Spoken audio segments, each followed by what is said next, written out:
नमस्कार। आज हम बात कर रहे हैं उत्तर प्रदेश के बरेली शहर की। वहाँ पिछले शुक्रवार जो हिंसा हुई उसके बाद काफी कुछ हुआ है। रिपोर्ट में जो सबसे पहली बात ध्यान खींचती है वो है पुलिस का एक्शन, मतलब उसकी रफ्तार और उसका पैमाना। बताया गया है कि हिंसा के बाद पुलिस ने काफी तेजी दिखाई। सिर्फ 5 दिन के अंदर ही 70 से ज्यादा गिरफ्तारियां हो चुकी थी और अभी हाल में 17 और लोग पकड़े गए हैं। हाँ, यानी कुल मिलाकर 72 लोग हो गए अब तक। हाँ, 72 लोग गिरफ्तार हो चुके हैं। ये नंबर अपने आप में काफी बड़ा है। बिल्कुल, और ये सिर्फ गिरफ्तारियों तक ही नहीं रुका है। रिपोर्ट में इनकाउंटर का भी जिक्र है, मतलब पुलिस मुठभेड़ का। कम से कम 3 अपराधियों को, ऐसा रिपोर्ट कहती है, इनकाउंटर के बाद पकड़ा गया है। और इन्हीं गिरफ्तारियों और मुठभेड़ों के बीच कुछ पकड़े गए लोगों के बयान भी आए हैं, जो रिपोर्ट के हिसाब से काफी अहम है और शायद मामले को एक नया मोड़ दे सकते हैं। हाँ, ये बात रिपोर्ट में खास तौर पर बताई गई है। कुछ आरोपी हैं जो कैमरे पर हाथ जोड़कर माफी मांगते दिख रहे हैं। उनका कहना है, जैसा रिपोर्ट बता रही है, कि वो लोग मौलाना तौकीर रजा के बहकावे में आ गए थे, मतलब गुमराह हो गए थे। वो मान रहे हैं कि उनसे पत्थर चलाने की गलती हुई और कह रहे हैं कि भाई आगे से ऐसा नहीं करेंगे। एक आरोपी ने तो रिपोर्टर को शकील नाम के एक आदमी का नाम भी बताया और दावा किया कि शकील ने ही उसे शाहजहांपुर से भेजा था, खास तौर पर बरेली की रैली में झगड़ा करने के लिए।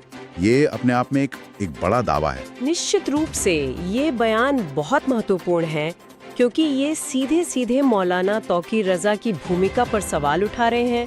कम से कम इन लोगों के नज़र से तो यही लगता है। लेकिन हाँ, ये समझना भी जरूरी है, और रिपोर्ट भी इसी तरफ इशारा करती है कि ये अभी शुरुआती बयान है। पुलिस जांच में इन दावों की सच्चाई वो परखी जानी बाकी है। रिपोर्ट ये भी याद दिलाती है कि मौलाना तौकीर रजा पर पहले भी, मतलब पिछले करीब 15 सालों में कई बार माहौल बिगाड़ने की साजिश रचने जैसे आरोप लगते रहे हैं। लेकिन हाँ, रिपोर्ट इस बात पर जोर देती है कि इस बार जो एक्शन हो रहा है प्रशासन और पुलिस का, उसका जो दायरा है, जो स्केल है, वो पहले शायद नहीं देखा गया। ये वाकई गौर करने वाली बात है। मतलब एक्शन सिर्फ गिरफ्तारी या लीगल प्रोसेस तक ही नहीं है। रिपोर्ट बता रही है कि तौकीर रजा की जो संस्था है, इत्तेहाद मिल्लत काउंसिल, उसका दफ्तर सील कर दिया गया है। इतना ही नहीं, पुलिस उनके दामाद के घर तक भी पहुंच गई और उनके एक करीबी साथी के घर पर नोटिस भी चिपका दिया। रिपोर्ट में एक जगह शूटर के हाफ एनकाउंटर का भी जिक्र है। अभी हाफ एनकाउंटर ये शायद पुलिस की टर्मिनोलॉजी है, जिसका मतलब शायद ये हो कि मुठभेड़ में आरोपी घायल हुआ हो।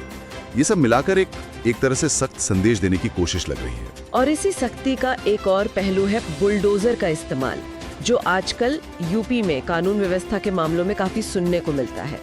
रिपोर्ट के मुताबिक प्रशासन में तौकीर रजा के कुछ करीबी रिश्तेदारों और सहयोगियों से जुड़े जो कथित अवैध निर्माण थे, उन पर बुलडोजर चलाया है। ये कार्रवाई भी काफी ध्यान खींच रही है, क्योंकि इसका सीधा कनेक्शन तौकीर रजा से जोड़ा जा रहा है। हाँ, रिपोर्ट में इसकी वीडियो फुटेज का भी हवाला है। उसमें दिख रहा है कि नगर निगम की टीम है, भारी पुलिस फोर्स है, पीएसी भी है, और उनकी मौजूदगी में बुलडोजर से कंस्ट्रक्शन गिराया जा रहा है। एक मामला समाजवादी पार्टी के एक लोकल पार्षद से जुड़ा बताया जा रहा है। रिपोर्ट में उन्हें तौकीर रजा का करीबी रिश्तेदार बताया गया है। उनके एक गोदाम की दीवार गिराई गई। आरोप ये था, जैसा रिपोर्ट कह रही है, कि वहां गैर कानूनी तरीके से ई रिक्शे चार्ज किए जाते थे।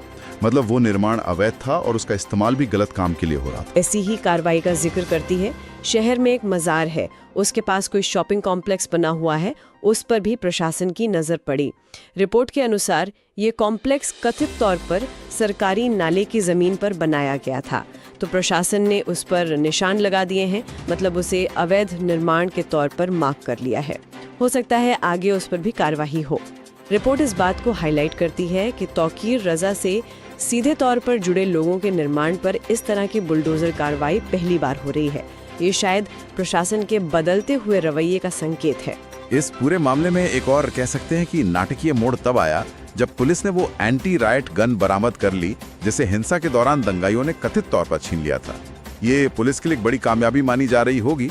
रिपोर्ट क्या बताती है, ये हथियार वापस कैसे मिला? हाँ, रिपोर्ट के अनुसार ये एंटी राइट गन 2 लोगों से मिली है, इदरीस और इकबाल। ये एक पुलिस मुठभेड़ के बाद बरामद हुई है। ये दोनों शाहजहांपुर के रहने वाले बताए जा रहे हैं। रिपोर्ट में कहा गया है कि पुलिस पूछताछ में इन्होंने कथित तौर पर माना है कि उन्हें शुक्रवार को, यानी जिस दिन हिंसा हुई, बरेली बुलाया गया था और उनके पास से सिर्फ वो लूटी हुई गन ही नहीं मिली, बल्कि 2 देशी पिस्तौल भी मिले हैं। और यहाँ जो सबसे चौंकाने वाली बात रिपोर्ट बताती है, वो है इन दोनों का क्रिमिनल बैकग्राउंड। अच्छा, क्या पता चला है उनके बारे में? रिपोर्ट के मुताबिक ये दोनों कोई छोटे मोटे अपराधी नहीं है। दोनों पर करीब 1.5 दर्जन यानी लगभग 18 से 20 क्रिमिनल केस पहले से दर्ज है। और ये केस सिर्फ एक जिले में नहीं, अलग अलग जिलों में दर्ज है। इनमें लूट, डकैती, हत्या का प्रयास जैसे मतलब गंभीर अपराध शामिल बताए जा रहे हैं। ये जानकारी तो मामले को और भी सीरियस बना देती है। ये तो वाकई चौंकाने वाली बात है। 1.5 दर्जन मुकदमे। इससे तो फौरन ये सवाल खड़ा होता है कि भाई बरेली की इस हिंसा में क्या सिर्फ लोकल लोग ही थे या फिर बाहर से, और वो भी ऐसे पेशेवर अपराधी बुलाए गए थे? क्या रिपोर्ट इस बारे में कुछ बताती है कि पुलिस इस एंगल पर क्या कर रही है? बिल्कुल, रिपोर्ट यही कहती है कि पुलिस अब इसी एंगल पर बहुत गंभीरता से जांच कर रही है। रिपोर्ट में बरेली के एसएसपी यानी सीनियर सुपरिंटेंडेंट ऑफ पुलिस का बयान भी है। एसएसपी ने बताया है कि जो 72 लोग गिरफ्तार हुए हैं उनमें सिर्फ बरेली या आसपास के जिलों के ही लोग नहीं हैं, बल्कि कुछ लोग बिहार और पश्चिम बंगाल के भी रहने वाले हैं।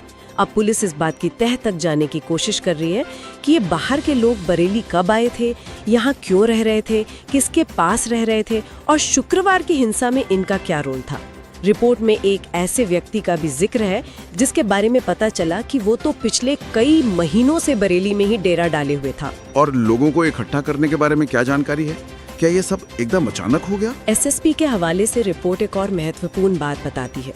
उन्होंने कहा है कि लोगों को घटना वाले दिन इकट्ठा करने के लिए बड़े पैमाने पर व्हाट्सएप का इस्तेमाल हुआ था। और ये जो व्हाट्सएप मैसेज थे ये सिर्फ बरेली शहर के अंदर ही नहीं फैलाए गए, बल्कि शहर के बाहर भी भेजे गए, दूसरे जिलों में, शायद दूसरे राज्यों में भी। रिपोर्ट के अनुसार ये जानकारी इस शक को और पुख्ता करती है कि ये हिंसा शायद भीड़ के अचानक भड़क जाने का नतीजा न हो, बल्कि इसके पीछे एक सोची समझी योजना, कोई साजिश हो सकती है। तो अगर ये एक सोची समझी साजिश थी तो इसका पता कैसे लगाया जाएगा? इतने सारे लोग अलग अलग जगहों से आए, व्हाट्सएप मैसेज, ये तो काफी उलझा हुआ मामला लग रहा है। हाँ, इसी उलझी हुई गुत्थी को सुलझाने के लिए, जैसा कि रिपोर्ट में बताया गया है, एक एसआईटी बनाई गई है, स्पेशल इन्वेस्टिगेशन टीम, विशेष जांच दल। ये एसआईटी अब पूरे मामले की तह तक जाएगी। रिपोर्ट के मुताबिक इस टीम में नॉर्मल पुलिस अधिकारियों के अलावा साइबर एक्सपर्ट्स हैं, फॉरेंसिक्स के जानकार हैं और इलेक्ट्रॉनिक सर्वेलेंस में माहिर लोगों को शामिल किया गया है। इनका मुख्य काम होगा इलेक्ट्रॉनिक सबूतों को खंगालना। इलेक्ट्रॉनिक सबूत मतलब जैसे मोबाइल फोन रिकॉर्ड्स वगैरह? हाँ बिल्कुल। रिपोर्ट यही बताती है कि एसआईटी जितने भी आरोपी पकड़े गए हैं सबके मोबाइल फोन डेटा, उनकी call details, WhatsApp chats, social media activity, इन सब का बारीकी से विश्लेषण करेगी। मकसद यह है कि पूरी कड़ियों को जोड़ा जा सके, पता लगाया जा सके कि लोगों को कैसे कांटेक्ट किया गया, किसने उन्हें इकट्ठा होने के लिए कहा, क्या उन्हें बाहर से आने के लिए कोई पैसा या कोई लालच दिया गया था, कौन लोग इस पूरी साजिश के मास्टरमाइंड हो सकते हैं और हर व्यक्ति की इसमें क्या भूमिका थी। ये जांच काफी लंबे और जटिल हो सकती है, लेकिन रिपोर्ट के अनुसार पुलिस का मानना है कि इलेक्ट्रॉनिक सबूत इस केस में काफी अहम साबित हो सकते हैं। तो अगर हम आज तक की इस विस्तृत रिपोर्ट से जो मुख्य बातें सामने आई हैं उन्हें एक साथ रखकर देखें तो तस्वीर कुछ ऐसी बन रही है। बरेली में शुक्रवार की हिंसा के बाद पुलिस और प्रशासन ने बहुत तेज और काफी सख्त कार्रवाई की है। 70 से ज्यादा गिरफ्तारियां हुई हैं, इनमें से कुछ एनकाउंटर के बाद हुई। बुलडोजर का भी इस्तेमाल हुआ है, खासकर उन निर्माणों पर जिन्हें तौकीर रजा के करीबियों से जोड़ा जा रहा है। बिल्कुल। इसके साथ ही रिपोर्ट ये भी बता रही है कि पकड़े गए कुछ आरोपी सीधे सीधे मौलाना तौकीर रजा पर उन्हें बहकाने और पत्थरबाजी के लिए उकसाने का आरोप लगा रहे हैं। हालांकि इन दावों की पुष्टि होनी अभी बाकी है। एक और बड़ी बात जो सामने आई है वो है इस हिंसा में बाहरी तत्वों का शामिल होना। सिर्फ पड़ोसी जिले शाहजहांपुर से ही नहीं, बल्कि बिहार और पश्चिम बंगाल तक के लोग गिरफ्तार हुए हैं और इनमें से कुछ का तो गंभीर आपराधिक रिकॉर्ड है। और लोगों को जुटाने के लिए व्हाट्सएप जैसे डिजिटल तरीकों का इस्तेमाल किया गया, जिसके मैसेज बरेली के बाहर भी भेजे गए। ये सब मिलकर एक बड़ी और शायद पहले से प्लान की गई घटना की तरफ इशारा करता है, जिसकी सच्चाई का पता लगाने के लिए अब एक हाईटेक एसआईटी बनाई गई है जो इलेक्ट्रॉनिक सबूतों पर फोकस करेगी। हाँ बिल्कुल, रिपोर्ट से यही मुख्य बिंदु उभर कर आ रहे हैं। कार्रवाई का स्केल बड़ा है, आरोप गंभीर लग रहे हैं, भारी और क्रिमिनल कनेक्शन सामने आ रहे हैं और जांच अब एक संगठित साजिश के एंगल पर फोकस हो गई है। आज की इस चर्चा से जो पूरी तरह से आज तक की रिपोर्ट पर आधारित थी, एक विचार मन में जरूर आता है। जिस तरह से इस रिपोर्ट में बाहरी लोगों को, खासकर आपराधिक बैकग्राउंड वाले लोगों को कथित तौर पर इस घटना के लिए संगठित करने की बात सामने आई है। और जिस तरह व्हाट्सएप जैसे आसानी से उपलब्ध डिजिटल माध्यम का इस्तेमाल भीड़ जुटाने और शायद नफरत फैलाने के लिए हुआ बताया जा रहा है, ये भविष्य में कानून व्यवस्था बनाए रखने के सामने किस तरह की नई और जटिल चुनौतियां पेश करता है, खासकर एक ऐसे दौर में जब जानकारी, गलत जानकारी और लोग तीनों ही तलक झपकते में ज्योग्राफिकल बाउंड्रीज को पार कर सकते हैं। ये एक ऐसा सवाल है जिस पे शायद हम सभी को सोचने की जरूरत है।